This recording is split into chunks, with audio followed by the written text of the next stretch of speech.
Curiosamente, o maior especulador do sistema do capital, George Soros, escreveu um livro que merece ser lido, A Crise do Capital. Qual é a crise para ele do capital? É que o capital, que era uma parte da economia, junto com a política, junto com a ética, ocupou todos os espaços. Tudo é oportunidade de ganho. E aí diz ele, isso é o risco, porque há coisas que têm valor e não têm preço. Eu não compro a felicidade no mercado, não compro o amor na bolsa. Nós devemos preservar esses dados que são radicalmente humanos fora do mercado, fora do negócio, porque é a partir deles que o ser humano vive, encontra sentido e até faz negócios.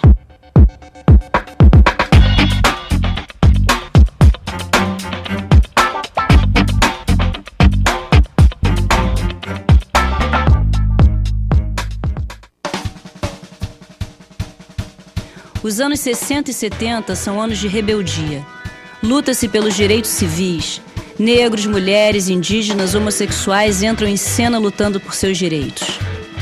A Guerra do Vietnã une todos os rebeldes numa causa comum. Os negros radicalizam mais ainda e aderem à luta armada. Fundam os Black Panthers. Nos anos 60, por causa do Vietnã, começam as dúvidas e a sociedade americana entra naquele turbulinho que foram os anos 60 e 70. Eu acho que o Vietnã e o Watergate, logo em seguida, nos anos 70, dão uma virada realmente na confiança, na autoconfiança americana. The 60s were a very important period. There was, first of all, the Civil Rights Movement, which was a very courageous and honorable movement, mostly of young black students, joined later by some white students, later public figures, and they managed to overcome a really vicious system of racism in the southern United States. Now, when they tried to extend that attack on racism to the rest of the country, that was not allowed. So racism in the South, yes, we'll get rid of that. It's ugly and bad for our reputation and so on. But racism in the rest of the country becomes a class issue, and that's much harder to deal with, and then they were stopped. In fact, Martin Luther King was assassinated, and not when he was protesting about the South, but when he was trying to organize a national movement of the poor. He was moving to class issues, and that's when he was assassinated. When he was talking about racism in the South, it wasn't easy, but he had a fair amount of elite support. A minha vida era eu julgava, pelo menos, que fosse uma vida tola e oca, vazia, até o momento em que eu botei um LP, e nesse LP o Bob Dylan, como um profeta com a garganta repleta de trovões, começou a urrar like a Rolling Stone. Aquele foi um momento chave para mim, de transformação. E ele me vinculou a toda uma tradição de rebeldia e rebelião americana, que começa com o Thoreau, passa pelo Walt Whitman, o próprio Herman Melville de Moby Dick, né? Todos aqueles transcendentalistas da costa leste americana, né? E que desemboca anos depois na geração beat e, por sua vez, na geração hip, do qual o Bob Dylan, num momento ou outro, foi um dos porta-vozes. Né? Álcool, drogas, toda, né, esse modo de vida desbragado, né, que caracterizou a geração beatnik, né, isso para nós era uma coisa de decadência, né, não era um modelo a ser seguido. Isso não quer dizer que a gente não levasse em conta a cultura americana, né? Era inevitável, né, porque nós estamos falando da cultura de um país hegemônico, né? Quer dizer, é inevitável, a gente via filme americano, a gente ouvia música americana, a gente falava inglês, né? Então, a gente lia também os escritores ingleses. A gente não pode, ingleses e americanos. A gente não pode esquecer que muitos desses escritores tinham origem esquerdista, né? Então, pega um Steinbeck na sua primeira fase, um John Steinbeck, John dos Passos na sua primeira fase, né? Arthur Miller, né? E, sem falar nos escritores de origem judaica, né, que eram militantes, né? E um deles era particularmente fantástico, um escritor chamado Michael Gold, né? autor de um livro chamado Judeu Sem Dinheiro, né? E que é uma descrição do Lower East Side, que é o bairro judaico de Nova York, absolutamente fantástica, histórias comoventes, né? Era um escritor genial.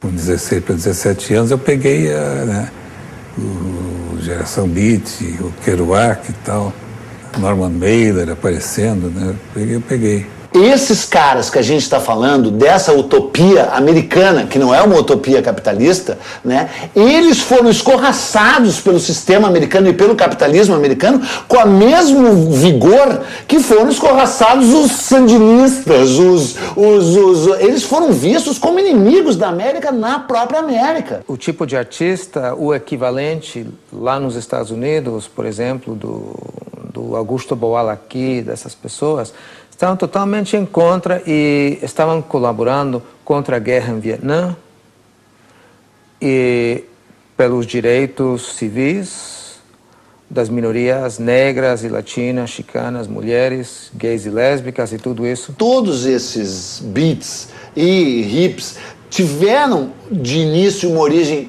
ligada à esquerda, né? Porque é aquela história, se você contesta o sistema e o sistema é capitalista, o primeiro veículo, o primeiro canal de contestação a esse sistema estabelecido é a esquerda, né? Tanto é que você sabe que o Ginsberg foi a Cuba, eles tinham todo um fascínio pelaquela imagem do Che Guevara, todo mundo sempre teve esse fascínio, bananá. Mas daí as coisas começaram a se polarizar demais e a própria esquerda tradicional começou a cobrar posições que eles não queriam assumir. Nesse mesmo momento, todos eles já fumavam baseado, mas daí surge a revolução lisérgica, né? Porque é uma história inacreditável. O LSD foi inventado em 1925, por acaso, numa indústria farmacêutica, na Sandoz, numa indústria farmacêutica da Suíça, inventada por um cara chamado Albert Hofmann, que tomou sem querer, né? Só que aí, no início dos anos 60, a CIA começou a fazer experimentos com LSD para botar na água na União Soviética, nas caixas d'água da União Soviética, para pirar a União Soviética. Aliás, se tivesse sido feito isso, que maravilha que seria o mundo. Imagina que maravilha seria a União Soviética se a CIA tivesse conseguido botar LSD em toda a água da União Soviética. Infelizmente, como tudo que a CIA faz, não deu certo, né? A CIA falhou, porque a CIA é de uma incompetência brutal. A ideia era que a cultura americana era uma cultura de liberdade que se expressava numa arte mais informal, quer dizer, expressionismo abstrato, dança moderna, jazz, expressões artísticas que não têm um conteúdo evidente ideológico. Então, esse tipo de arte mais informal se opunha à arte com conteúdo ideológico do socialismo realista. Das instituições que colaboraram com o Estado norte-americano, por exemplo, o Museu MoMA, o Museu Whitney, as fundações Ford e Rockefeller, todas estavam canalizando grana da CIA para financiar revistas ao redor do mundo, revistas que queriam cultivar relações com a esquerda não stalinista para combater a União Soviética. Mas naquele tempo, se você comprava uma calça ali, era como uma afirmação de você ser moderno, de você ser atual, de você ser contemporâneo, de você ser livre. Essa identificação de valores ideológicos com produtos de consumo, com bens de consumo culturais, é que eu acho que é um dos segredos, um dos motivos por que a cultura americana se espalhou tanto ao longo do século XX, né? Alguns princípios éticos, principalmente políticos, eu acho que foram difundidos com a cultura de massa. Questão de liberdade de expressão, cada homem um voto, né? Eu acho que isso foi, de fato, bastante difundido. Você vai num protesto contra os Estados Unidos, as pessoas estão protestando, mas estão usando camiseta Nike, estão usando calça jeans, né? Embora estejam protestando contra o comportamento dos Estados Unidos. For most people, the principal source of images is television. That's the image machine.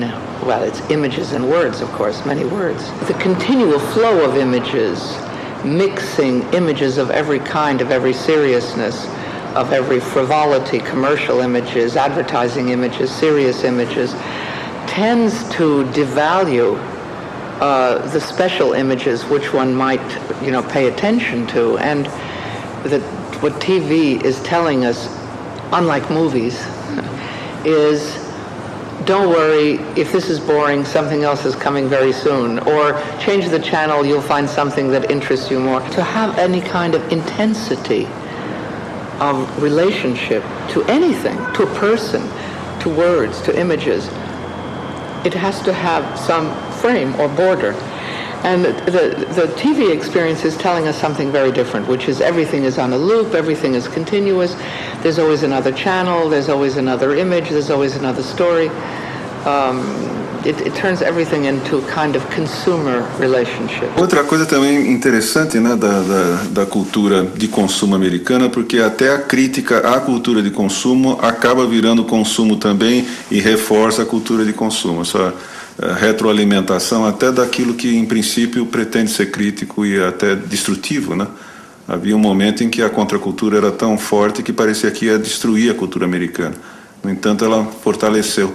Tem a vertente perseguidora, religiosa, Pilgrim, quem desiste lá, aquela direita evangélica lá dos Estados Unidos é uma coisa completamente perturbadora. E uma outra vertente, essa vertente libertária. São caras que cantam a liberdade, uma liberdade que a América nunca teve plenamente. Black Power, Black Panthers. Eles queriam acabar com o Estado. O Estado matou ou cooptou. O Estado deu grana para eles estabelecerem movimentos de sociedade civil, né? Então, essa opção de combater o Estado mais ou menos acabou.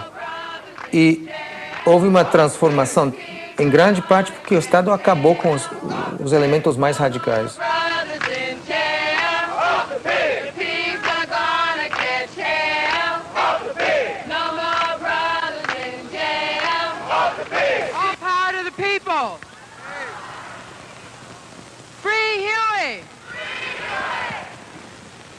This is the most beautiful demonstration and gathering of black and white and revolutionary people the Black Panther Party has ever had the honor to preside at. Nos vertiginosos anos 60, lugar de mulher é na rua, reivindicando direitos, lutando por igualdade. Michel Foucault disse que o movimento de libertação das mulheres era o mais importante daqueles anos. As mulheres encorajarão os homossexuais a deixarem de ser sombra nos lampiões de esquina para ocuparem seu justo espaço na sociedade. Nunca mais o mundo será o mesmo. Ce mouvement du fer, tel que je m'en souviens, a été lancé à la suite de mouvements du même ordre, c'est-à-dire portant sur des problèmes d'émancipation de minorités se sentant opprimées par leur statut de genre ou de statut sexuel, comme les femmes. Il a été lancé un peu sur le modèle de ceux qui déjà avaient pris naissance en dans les années 60 aux États-Unis. Rendait publique une condition paradoxale mais universellement vécue des femmes dans ces mouvements révolutionnaires où elles étaient de la même façon que dans leur ménage, dans leur famille, où elles étaient considérées comme inférieures. Donc il y avait une sorte de double revendication de libération, disons, ou de lutte, à la fois du côté des femmes inférieures, mises à l'écart par leur situation, mises au second rang, et d'autre part, de lutte également des lesbiennes pour la reconnaissance de leur sexualité. Quando eu voltei aos Estados Unidos em 87 para fazer o pós-doutorado, eu já estava num refluxo dessa contra-volta, né? E aí eu comecei a ver valores nos Estados Unidos, qualidades nos Estados Unidos que eu não enxergava antes. Por exemplo, a questão racial. A essa altura eu já tinha visitado bastante alguns países da África e eu percebi que em nenhum lugar do mundo os negros viviam melhor do que nos Estados Unidos, contraditoriamente, apesar do racismo ainda nos anos 80 ser uma coisa forte, como ainda é hoje nos Estados Unidos. Mas eu via nos Estados Unidos o maior número de pessoas negras com muito dinheiro, com uma vida muito boa, com status social. Eu via negro sendo indicado para a Suprema Corte, negro general, negro almirante, negro ministre. J'ai habité aux États-Unis à la fin des années 80 et là je me suis rendu compte qu'au fond il fallait redevenir plus radical. Voilà. Et je veux dire, à New York, on voyait bien qu'il y avait des SDF partout à cette époque-là, à New York, dans la rue, des milliers de gens. Les gens de gauche voulaient les envoyer dans des camps, voulaient les chasser de la ville. Et New York, c'est quand même le centre du monde, quoi. Et à New York, on voit des choses autrement qu'on les voit ailleurs. Et donc, et en plus, je travaillais dans l'édition, et l'édition américaine est très d'extrême gauche, très à gauche. Et du coup, je suis reparti, je me suis re-radicalisé à partir de New York. Et donc, après, j'ai fait les mouvements de lutte contre le chômage en France. On a fait la première marche contre le chômage en France avec Aguiton en 94. J'ai aidé le DAL dans l'occupation du Dragon en 95. J'étais à Seattle en 99. J'ai participé à l'organisation à Gênes avec Aguiton ça devait être en 2000 ou en 2001, j'ai oublié.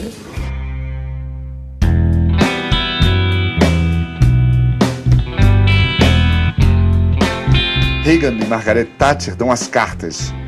Dissolvem o estado de bem-estar social. A União Soviética dá uma guinada com Gorbachev. Os muros do socialismo começam a ruir.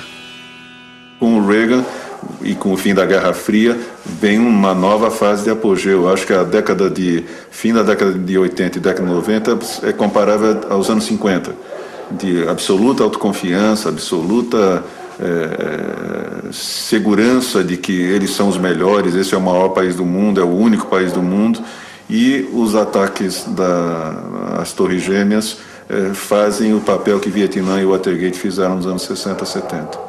Sociedade civil não tem uma oposição nem ao capitalismo, nem ao Estado, mas bem está trabalhando de uma maneira de parceria com esses outros setores. A ideia, a partir dos anos 80, era estabelecer parceria entre movimentos de sociedade civil, o empresariado e o Estado, os vários níveis do Estado. Então, é uma maneira muito mais integrada de trabalhar, mas também tem certos limites, porque quando você tem o patrocínio da empresa ou do Estado, não pode fazer certas coisas. Os anos 80 mudam os rumos da América. A guerra do Vietnã acabou, os ayatollahs assumem no Irã e o fundamentalismo vira arma política. Et les mouvements de critique dans la rue ont quand même pris un grand coup sur la tête à cause du 11 septembre. Pour le mouvement de critique du capitalisme, le 11 septembre a été un désastre. Parce que la vérité, c'est qu'avec Seattle, le mouvement américain était au cœur. Or, les États-Unis, c'est le cœur du système de l'Empire. Voilà. Et donc, ça a donné une force au mouvement extrêmement grande. Et c'est pour ça que le mouvement de critique du capitalisme dans la rue en Europe a faibli. Il y a eu contre la guerre, il y a eu les plus grosses manifestations contre la guerre, mais derrière, tu n'as plus rien. C'est dans une situation paradoxale, tu as eu la plus grande mobilisation dans le monde qui ait jamais eu lieu contre la guerre en Irak. Et derrière, il n'y a rien du tout. C'est fini, il n'y a plus rien. Il n'y a plus rien parce qu'aux États-Unis, qui était le cœur d'où est partie la déflagration en 99 à Seattle, la FLCAO, qui était en train de se radicaliser et de se lier aux étudiants, ne pouvait plus suivre à cause du 11 septembre. Non, le 11 septembre a eu un effet dramatique, à mon avis. Hein. Bon, c'est mon avis personnel. Les gens du Forum social ne te diront pas ça. Comme les identités de lutte contre le capitalisme, les identités de classe, au fond, sont affaiblies aujourd'hui, eh ben, les identités nationales, les identités religieuses ont pris beaucoup de place. Since 1989 or 1991, we have a more unipolar world, and a world in which nearly every power, every country, every part of the world seems to want to imitate capitalism and the United States. There are undercurrents of resistance from Islamic fundamentalists, or on the other hand, there's China with its and some Asian, Southeast Asian powers with their idea of distinctive, Chinese characteristics. But it's really the market made a huge lunge forward in the 80s and 90s. And this turned into a sort of capitalist utopia. But I don't particularly like the American way of life as a universal way of life either. But right now, I think we're in a moment where people are almost in a state of shock that the two alternatives that they're being offered are religious fundamentalism of this crazy kind, like in radical Islam, on the one hand, or the American way of life, run by George Bush on the other. A vitória capitalista criou a ilusão em alguns do fim da história. A história não acabou. Resistiu ao neoliberalismo e à era Bush. Your whole life, you make yourself like a little business. When you acquire a family, you buy a house with a mortgage. When you grow old, you have a private pension, again secured by ownership of securities. So you get the process of securitization, financialization, and a multiplication of financial products. And eventually, as we know, this led to the subprime, to begin with, a bubble, and then a huge imbalance in trade between China, which still produce real products, and the United States and the West, which increasingly produce only financial products. Depois de um governo catastrófico, os Estados Unidos se reencontram com seu destino liberal e elegem pela primeira vez um presidente negro. Eu sou americanófilo mesmo, cara, de verdade. E com muito orgulho, porque eu tenho certeza que eu tô na vertente correta, na vertente autêntica de uma América genuína que se sonhou grandiosa, libertária, individualista, e que agora começa a renascer, porque é cíclico, né, com o Obama, né? Esse fascínio que o Obama, claro, que é um fascínio que tem um lado marqueteiro, é um fascínio que tem um lado da própria visage dele, né, da fachada, mas é genuíno. O antídoto e o veneno. Quando tudo era esperança, os Estados Unidos anunciam bases militares na Colômbia. Ressuscitam uma velha e quase esquecida palavra de ordem no continente: Yankees go home.